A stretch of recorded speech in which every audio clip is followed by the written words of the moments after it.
Friends, आज हम living world को माइंड मैप से स्टडी करते हैं। इसमें जितने भी पॉइंट्स हैं सारे ही इंपॉर्टेंट हैं और इसको 1 पेज में मैंने बनाया है। ठीक है, इसमें जितने भी पॉइंट्स होंगे वो आपके लिए नीट के लिए इम्पॉर्टेंट और क्लास के लिए भी इम्पॉर्टेंट होंगे। तो अगर कोई भी हम सबसे पहले यूनिट स्टार्ट करते हैं तो उसमें सबसे पहले हम साइंटिस्ट के बारे में पढ़ते हैं। तो सबसे पहले साइंटिस्ट, यहाँ पर एक ही साइंटिस्ट हैं जिनका नाम है अर्नेस्ट मेयर। अर्नेस्ट मेयर के बारे में कुछ पॉइंट्स हैं जो नीट में इम्पॉर्टेंट हैं और हो सकते हैं क्लास में भी इम्पॉर्टेंट हो। ठीक है, लेकिन नीट में ये सबसे ज़्यादा इंपॉर्टेंट है। इन्हीं से क्वेश्चन बनेगा और किसी लाइन से क्वेश्चन नहीं बनेगा। ठीक है, तो अपना चैप्टर हम स्टार्ट करते हैं। तो इनके बारे में क्या पॉइंट्स हैं ये देखते हैं। अर्नेस्ट मेयर को हम लोग Darwin of the 20th century बोलते हैं। उसके बाद इनके पास जो 100 नंबर होता है वो लकी होता है इनके लिए हर बार। कैसे होता है? एक तो इनको 100 साइंटिस्ट में से उस टाइम पर यानी 20th सेंचुरी के टाइम पर इनको 100 साइंटिस्ट में से एक माना गया था। अभी रीज़न पता चलेगा क्यों माना गया था। और सेकंड इनका रीज़न क्या है 100 नंबर लकी होने का, कि इनकी जो बर्थ है और जो डेथ है उसके बीच का जो गैप है वो भी कितना है, 100 ही है। ठीक है, इसलिए इनको 100 नंबर लकी माना जाता है।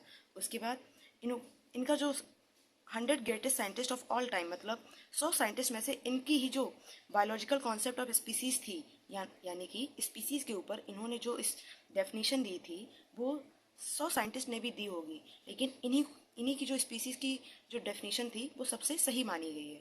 ठीक है, इसके बाद नेक्स्ट आगे देखते हैं कि इनको कौन कौन से प्राइज़ मिले थे। तो इनको प्राइज़ मिले थे, एक बाल्जन प्राइज़, दूसरा था इंटरनेशनल प्राइज़ फॉर बायोलॉजी और तीसरा था क्रफूड प्राइज़। ठीक है, उसके बाद में क्या पूछा जाएगा आपसे कि इन्होंने किस किस पर रिसर्च किया था, कौन से फील्ड में। तो इसके लिए मैंने ट्रिक बनाई है हॉस्टेज। एच से मतलब क्या है यहाँ पर, history and philosophy of biology. O से ऑर्निथोलॉजी, एस से सिस्टमेटिक्स, टी से टेक्सोनॉमी, ई से इवोल्यूशन और जेड से जू ज्योग्राफी। ये थे इतने पॉइंट्स जो कि अर्नेस्ट मेयर के बारे में थे। बस इतना ही नीट में इससे पूछा जाएगा साइंटिस्ट से। उसके बाद हम अपना चैप्टर स्टार्ट करते हैं। जो सबसे पहले टॉपिक है diversity in the living world. इसका मतलब क्या है diversity in the living world का? हमारे लिविंग वर्ल्ड में कितनी डाइवर्सिटी है, मतलब कितने टाइप के स्पीसीज पाई जा रही है। हम एक स्पीसीज, ह्यूमन एक स्पीसीज है। जितने टाइप के आप इंसेक्ट देखेंगे वो एक एक अकेले एक स्पीसीज बनाते हैं। ठीक है, काऊ एक स्पीसीज है, बफेलो एक स्पीसीज है, डॉग है स्पीसीज, एंड सो ऑन, ऐसे करके सारे ही स्पीसीज हैं। तो कहा गया है कि what is biodiversity, the number and the type of organism present on earth. कितने टाइप के नंबर और ऑर्गेनिज्म जो है वो प्रेजेंट है हमारे अर्थ पे, उसे हम कहेंगे बायोडाइवर्सिटी। ठीक है, number of species that are known, अभी तक हमने कब कितनी जो है वो स्पीसीज को जान लिया है, वो है 1.7 से 1.8 मिलियन। उसके बाद डाइवर्सिटी अगर इंक्रीज करती है तो कैसे होगी? अगर हम रिसर्च करते हैं किसी भी एरिया पे तो वहाँ पर डाइवर्सिटी इंक्रीज करेगी अगर हम अपना एरिया बढ़ाते हैं। उसके बाद न्यू स्पीसीज भी मिल सकती हैं पुराने एरिया में भी और न्यू एरिया में भी। ठीक है, उसके बाद नेक्स्ट क्या लिखा है, बायोलॉजिकल नेम्स जो होते हैं, जो साइंटिफिक नेम होते हैं, जैसे कि मैंगो का नाम होता है मैंजीफेरा इंडिका, इसका जो बायोलॉजिकल नेम है इनको नाम देना इंपॉर्टेंट है। क्यों? लोकल नेम्स जो होते हैं वो क्रिएट कर सकते हैं कन्फ्यूजन्स को। जैसे कि सदाबहार हम लोग इंडिया में बोलते हैं, बाहर कुछ और कंट्री में उसको कुछ और बोलेंगे, इसलिए लोकल नेम से क्या हो सकता है, कन्फ्यूजन क्रिएट हो सकती है। तो क्या हुआ, इस 1.7 से 1.8 मिलियन स्पीसीज को क्या किया गया, इनकी नेमिंग की गई है। तो क्या होता है, नॉमेनक्लेचर क्या होता है, ऑर्गेनिज्म को नाम देना ही क्या कहलाता है, नॉमेनक्लेचर। ठीक है, नॉमेनक्लेचर का मतलब क्या है कि ऐसा नेम दें ऑर्गेनिज्म को जो पूरे वर्ल्ड में उसी नेम से जाना जाए। ठीक है, उसके बाद अब क्या आता है, बायनोमियल नॉमेनक्लेचर क्या होता है? बायनोमियल नॉमेनक्लेचर का मतलब होता है, बाय का मतलब टू, नॉमियल नॉमेनक्लेचर यानी नेम में दो कंपोनेंट होंगे। ठीक है, ऐसा system of providing a name with two component, यानी नेम में दो कंपोनेंट आए उसी को हम क्या कहते हैं, बायनोमियल नॉमेनक्लेचर बोलते हैं। जैसे कि पहला है जीनस, दूसरा है स्पीसीज। और ये सिस्टम दिया किसने था, कैरोलस लिनियस ने। और एनिमल्स देखते हैं कैसे। इतनी सारी स्पीसीज है 1.7 से 1.8 मिलियन।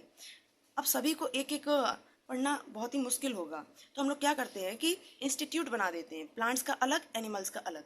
तो प्लांट्स के लिए जो इंस्टीट्यूट बना है वो कौन सा है, ICVN, जिसका नाम होता है international code for botanical nomenclature, और ICZN का मतलब क्या है, international code for zoological nomenclature. ठीक है, अब बायनोमियल नॉमेनक्लेचर के कुछ रूल्स होते हैं, वो क्या है?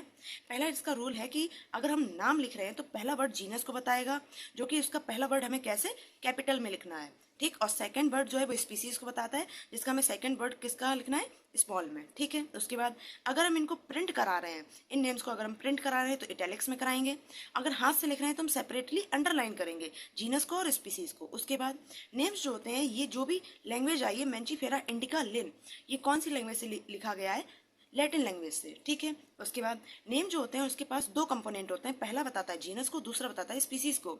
उसके बाद अगर ये नाम किसी ऑथर ने दिया है तो उसका ऑथर का नाम जो है वो हम लास्ट में लिखेंगे, वो भी एब्रीविएटेड यानी शॉर्ट फॉर्म में। ठीक है। अब बात आती है टेक्सोनॉमी की। What is taxonomy? टेक्सोनॉमी की पहले तो डेफिनेशन पढ़ लो क्या होता है।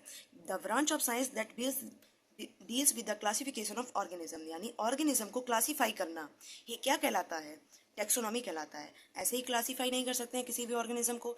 मान लो हमारे अर्थ पर कितने हैं, कितनी स्पीसीज है, 1.7 से 1.8 बिलियन। इन सभी को एकदम से स्टडी करना ही कैसा है, बहुत ही मुश्किल है। तो हम लोग सबसे पहले क्या करेंगे, सबसे पहले ये जानते हैं कि टेक्सोनॉमी के कितने पिलर्स होते हैं। 4 पिलर्स होते हैं। ठीक है। कौन कौन सा? कैरेक्टराइजेशन, आइडेंटिफिकेशन, क्लासिफिकेशन और नॉमेनक्लेचर। इनको इसी वे में पढ़ना ही है। ठीक है। कैरेक्टराइजेशन, क्लासिफिकेशन ऐसे नहीं पढ़ेंगे। कैरेक्टराइजेशन, आइडेंटिफिकेशन, क्लासिफिकेशन और नॉमेनक्लेचर मतलब क्या होगा, अगर मान लो हम किसी फॉरेस्ट में जाते हैं, ठीक है, वहाँ पर हमें कोई इंसेक्ट मिलता है, तो वो हम नहीं जानते वो इंसेक्ट कैसा है, तो अगर हम उसके कैरेक्टर्स देखेंगे, किसके 2-4 पैर हैं, ठीक है, इसके एंटीना है, इसके ऊपर साइनी स्टोनी लेयर है, तो इसके हम कैरेक्टर्स को नोट करेंगे। फिर नोट करने के बाद हम जानेंगे ये किसकी तरह मैच करता है, यानी हम आइडेंटिफाई करेंगे। अगर ये किसी से मैच कर रहा होगा तो उसकी हम क्लास में यानी इंसेक्टा क्लास में डाल देंगे, और अगर ये किसी से मैच नहीं कर रहा है इसकी हम दूसरी क्लास बनाएंगे और फिर इसका नामकरण करेंगे। अगर ये कैसा है, बहुत ही डिफरेंट ऑर्गेनिज्म है, तब हम इसका नाम रखेंगे। नॉमेनक्लेचर का मतलब होता है नाम रखना। ठीक है। उसके बाद अब क्या है, क्लासिफिकेशन का मतलब क्या होता है, ऑर्गेनिज्म को ग्रुप करना अलग अलग कन्वीनियंट कैटेगरीज में और सामने से कैरेक्टर्स को देखकर, उसी को हम क्या कहते हैं, प्रोसेस को क्लासिफिकेशन कहते हैं। ठीक है। उसके बाद जितने भी ऑर्गेनिज्म जो हैं, जो डिवाइड किए जाते हैं अलग अलग कैटेगरीज में टेक्सोनॉमी में, तो वो क्या क्या बताते हैं, चाहे वो कैटेगरीज हो, चाहे वो ग्रुप हो, रैंक हो, यूनिट हो, टेक्सा हो, वो सब एक ही चीज़ है। ठीक है।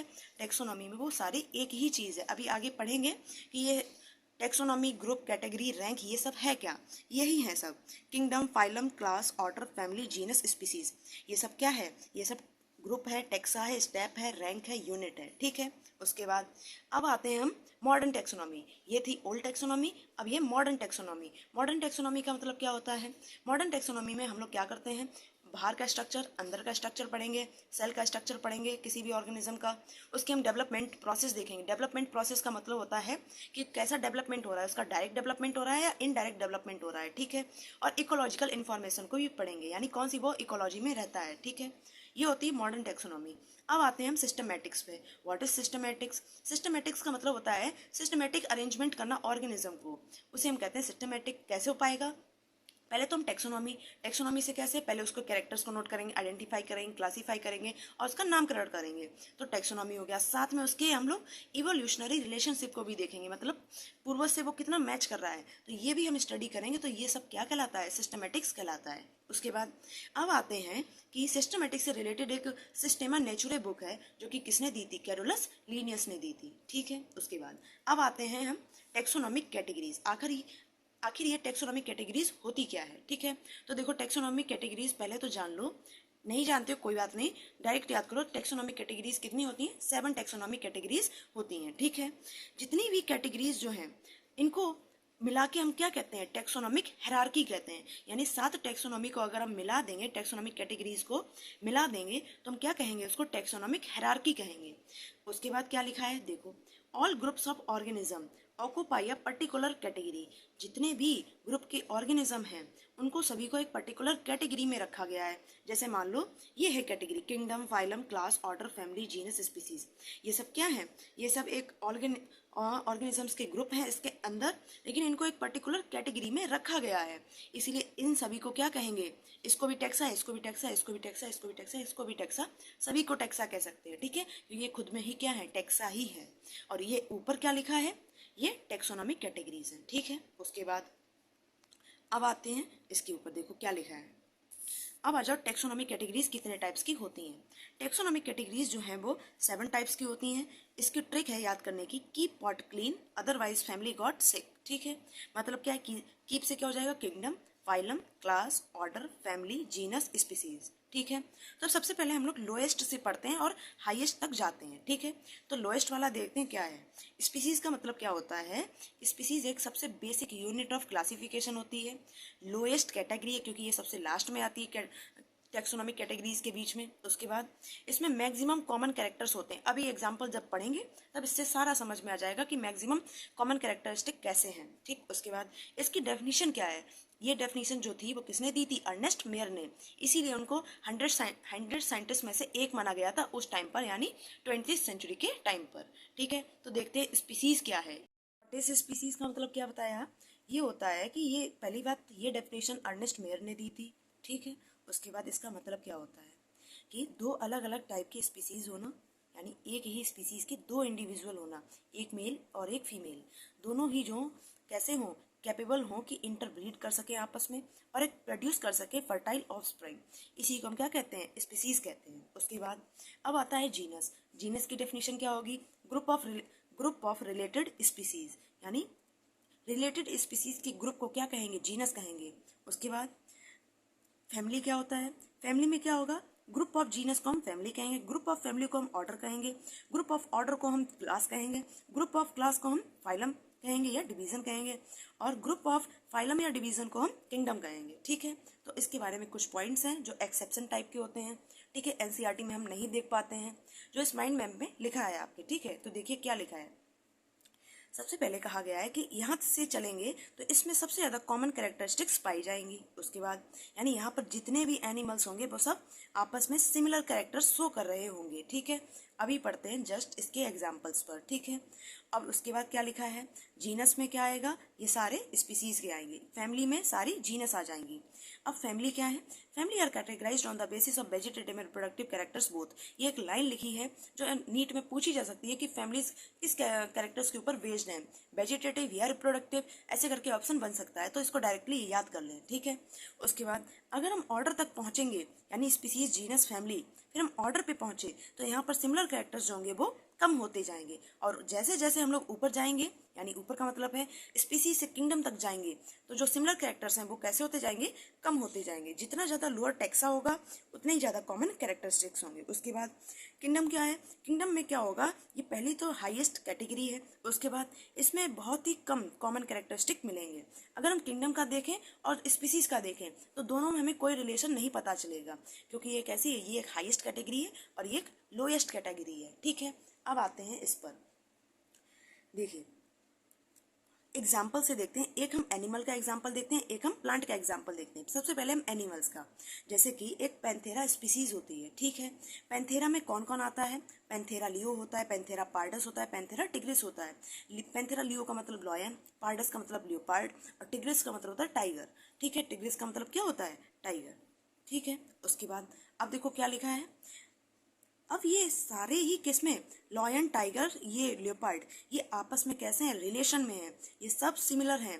इनके पास भी 4 पैर, इनके पास भी हैं, इनके पास भी है। ठीक है, इनके पास भी बॉडी हेयर है, इनके पास बॉडी हेयर, इनके पास भी बॉडी हेयर। ठीक है, 2 आँख 2 नाक कान ऐसे होता है। ठीक, तो सभी कैसे हैं, कॉमन है आपस में। ऐसे ही जो कैट होती है, कैट का नाम साइंटिफिक क्या होता है, फेलिस फेलिस। ठीक है, तो फेलिस यानी कि जो कैट और जो क्या कहते हैं, टाइगर है, यानी इनकी जो जीनस है और कैट की जो जीनस है आपस में कैसे हैं, सिमिलर हैं। सिमिलर कैसे होंगे, इनको हम लोग एक फैमिली में डालेंगे। क्यों डालेंगे, हम लोग कहते हैं ना कि बिल्ली क्या होती है, शेर की मौसी होती है, इसीलिए इसको हम किस में रखेंगे, एक सेम फैमिली जिसका नाम है फेलिडी। अब फेलिडी जैसी जिसमें क्या आ रहा है, टाइगर, लॉयन सब आ रहे हैं और साथ में कैट भी आ रहा है, इसको उठा के हम फेलिडी में रखा है। ऐसी एक और फैमिली उठा के लेके आएंगे हम, कैनिडी, यानी डॉग वाली फैमिली। इन दोनों को फैमिली को उठा के हम कार्निवोरा में रखेंगे। क्यों रखेंगे, क्योंकि इनके पास क्या है, ये कैसे हैं, कार्निवोरा है, मतलब ये कैसे है, फ्लैश ईटर है। ठीक है, ये दोनों ही कैसे हैं, फ्लैश ईटर, इसलिए इनको हमने सेम ऑर्डर में रखा है। अब क्या होगा, अब ऐसा ही एक और ऑर्डर लेके आएंगे जिसका नाम है प्राइमेटा। प्राइमेटा और कार्निवोरा आपस में सेम क्यों है, इनको हमने क्लास मेमेलिया में क्यों रखा है, इसलिए रखा है क्योंकि कार्निवोरा और प्राइमेटा के पास क्या होते हैं, मेमोरी ग्लैंड्स होते हैं, इनके बॉडी पर हेयर्स होते हैं, इसलिए मैंने इनको सेम क्लास में रखा है जिसका नाम है मेमेलिया। अब ऐसी 2-3 क्लास लेकर और आएंगे जिसका नाम है फिशेस, एम्फीबियंस, बर्ड्स और रेप्टाइल्स, ये 9th क्लास में ही पढ़ा होगा। ठीक, उसके बाद अब इन सारी क्लास को उठा के हम किस में रखेंगे, कॉर्डेट में रखेंगे। ठीक है, कॉर्डेट का मतलब होता है जिनके पास वर्टिब्रल कॉलम प्रेजेंट होती है। नॉन कॉर्डेट का मतलब होता है जिसके पास वर्टिब्रल कॉलम नहीं प्रेजेंट होती है या बैकबोन नहीं प्रेजेंट होती है। ठीक है, तो दोनों, एक है अपोजिट, दूसरा भी अपोजिट है, दोनों को उठा के यानी कॉर्डेट और नॉन कॉर्डेट को उठा के हम किसमें रखेंगे, एनिमेलिया किंगडम में रखेंगे। ये होता है क्लासिफिकेशन करना किसी भी ऑर्गेनिज्म को। ठीक है, तो हमने लॉयन से शुरू किया, तो अब कहाँ तक पहुँच गए, हम एनिमल्स तक पहुँच गए हैं। ठीक है, यानी कॉर्डेट तक पहुँच गए हैं। उसके बाद अब आते हैं हम प्लांट्स का, देखते हैं प्लांट्स में एग्जाम्पल क्या है। सोलेनम एक जीनस का नाम है। सोलेनम में कौन कौन आएगा, सोलेनम ट्यूबरोसम होता है, सोलेनम नाइग्रम भी होता है, मेलनजेना भी होता है। ट्यूबरोसम का मतलब पोटैटो का नाम होता है, मेलन नाइग्रम का मकोई का नाम होता है, मेलनजेना ब्रिंजल का नाम होता है। ठीक है, इसके बाद एक और फैमिली होती है, एक और स्पीसीज का नाम है मैंजीफेरा इंडिका। मैंजीफेरा स्पीसीज को, जीनस को बता रहा है और इंडिका स्पीसीज को बता रहा है। ठीक है, इसमें हमने क्या किया, इन तीनों की जो जीनस थी उठा के हमने जीनस में रखा है, लिखा है जीनस पे। ठीक है, उसके बाद ऐसी 2-3 हम और जीनस उठा के लाए, पेट्यूना, धतूरा और मैंजीफेरा।